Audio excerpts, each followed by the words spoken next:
Isinasilip ni Maha Salvador at Rambo Nunez ang kanilang intimate baby shower.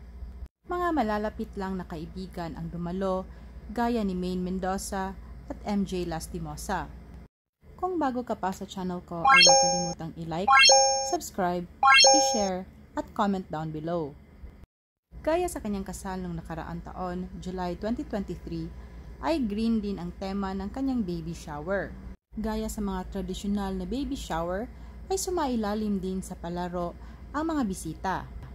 Gaya ng paunahan sa pag-ubos ng inumin sa baby bottle, na nilaro ng mga boys niyang bisita. Nagpaunahan din sila ng pinakamaraming alam na gamit na pang baby.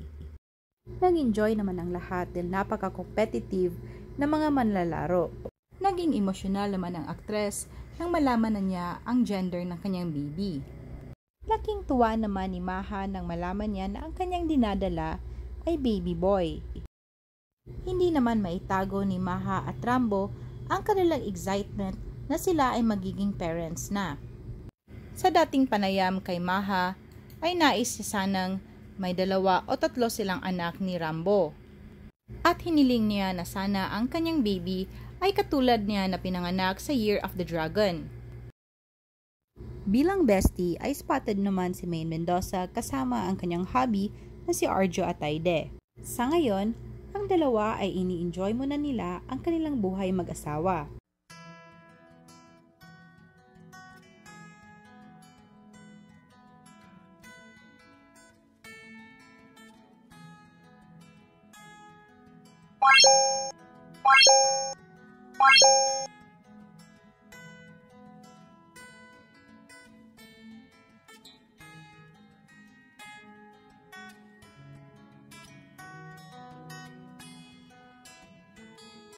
Nagtipon-tipon din ang dating mga alaga ni Mr. M sa Star Magic gaya ni Jericho Rosales, Bea Alonso, Catherine Bernardo, Maha Salvador, John Lloyd Cruz at Piolo Pascual. Ito ay upang i-celebrate ang kaarawan ni Mr. M. Ang huli nilang pagtipon-tipon ay noong 1 taon kung saan ay kasama nila si Heart Evangelista.